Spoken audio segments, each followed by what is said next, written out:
నేను అది అయోధ్యలో వచ్చే వాళ్ళందరికీ నిత్యం అన్నదానం పెడుతున్నా, అన్నప్రసాదం ఇస్తున్నా. ఎవరు వచ్చినా కానీ ముందుగా నాకు ఇన్ఫార్మ్ చేస్తే వాళ్ళకి రెడీ చేసి పెడతా. ప్రస్తుతం 1000 మంది పైన వస్తున్నారు. మన తెలుగు వాళ్ళకి భోజనం దొరకదు అక్కడ, అందుకని అందరికీ ఉచితంగా పెడుతున్నా.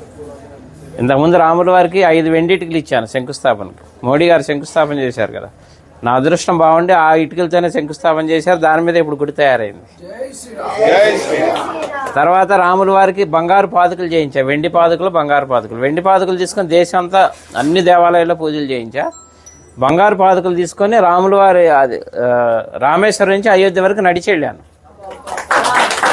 అది కూడా రాముల వారు నడిచిన దారిలో వెళ్ళా, డైరెక్ట్ వెళ్ళిపోకుండా వెళ్ళి ఇప్పుడు అక్కడే స్థిరనివాసం ఉంటున్నాను. తర్వాత ఇప్పుడు ధనుసు చేయించా 14 కిలోలు. రాముల వారి వనవాసం 14 సంవత్సరాలు, అందుకని 14 కిలోలు చేసా. కిలో బంగారం, 13 కిలోలు వెండి. ఇది రాముల వారికి కోదండరాముడికి వచ్చే చేతిలో ఉంటుంది, ఫస్ట్ ఫ్లోర్లో వచ్చే రాముల వారి చేతిలో. ఇప్పుడు నా మిస్సెస్ అక్కడే ఉంది అయోధ్యలోనే, నిత్యం అన్నప్రసాదం ఆమె చూసుకుంటుంది అక్కడ. వచ్చి చెన్నై అండి, జిఆర్టీ వాళ్ళు చేశారు. అలాగే నేను ఒక పెద్ద గుడి కడుతున్నా అయోధ్యలో. అంటే రాముల వారి గుడి ఉందిగా ఇంకెందుకు అనుకుంటారేమో. నేను పెట్టేది వంశవృక్షం. బ్రహ్మ దగ్గర నుంచి లవకుశుల తర్వాత కూడా 20 మంది ఉన్నారు, ఇంకా మొత్తం 64 మంది. తర్వాత సీతమ్మ వారి వంశం, చంద్రవంశం, సూర్యవంశం, చంద్రవంశం, మొత్తం 450 విగ్రహాలు వస్తాయి. అంటే రాముల వారి వంశంతో పాటు రాముల వారికి అనుబంధం ఉన్న ఎవరెవరు ప్రముఖ వ్యక్తులు, మహా ఋషులు ఉన్నారు కదా, సప్త ఋషులు, వాళ్ళకి ఎవరెవరు సాంగత్యం ఉందో అందరి విగ్రహాలు పెట్టిస్తున్నా. ఎందుకంటే మన ముందు తరాలు వాళ్ళకి తెలియాలి రాముల వారి వంశవృక్షం అంతా. అందుకని శాశ్వతంగా ఉండాలని పెద్ద స్థలం కూడా తీసుకున్నాం, ఒక 5 ఎకరాలు. అక్కడ పెడుతున్నాను. 5 సంవత్సరాల ప్రాజెక్ట్, అది రెడీ చేస్తున్నా.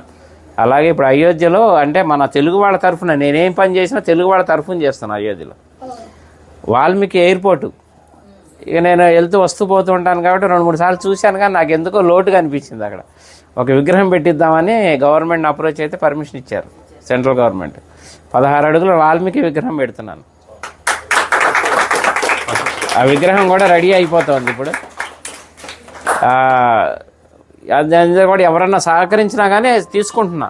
ఎందుకంటే భక్తి నాకు ఒక్కడికే కావాలని కాదు, పుణ్యం అందులో అందరినీ భాగస్వాములు చేయాలి, ఎందుకంటే దైవ కార్యం. అందుకని ఎవరన్నా చేస్తే వీళ్ళున్న వాళ్ళు చేయొచ్చు. అనుగ్రహం మొదలుపెట్టాను, వర్క్ జరుగుతుంది ఫాస్ట్గానే. మార్చి ఏప్రిల్లో విగ్రహ ప్రతిష్టాపన అయోధ్యలో. అట్లా అన్ని కార్యక్రమాలు మీరు ఎవరు ఎప్పుడు వచ్చినా కానీ నాకు చక్కగా నాకు ఫోన్ చేస్తే ముందుగా అన్ని ఏర్పాట్లు చేస్తారు. రూములు కావాలన్నా అక్కడ 48 రూములు కూడా కట్టబోతున్నాను. వచ్చేవాళ్ళు ఇప్పుడు ఉన్నాయి, ప్రస్తుతానికి 4-5 ఆశ్రమాలు తీసుకున్నాను, మన హ్యాండ్ ఓవర్లో ఉన్నాయి. ఎవరు వచ్చినా అకామిడేషన్ అది ఏర్పాటు చేస్తా అయోధ్యలో. నా నంబర్ కూడా నోట్ చేసుకోండి, 9550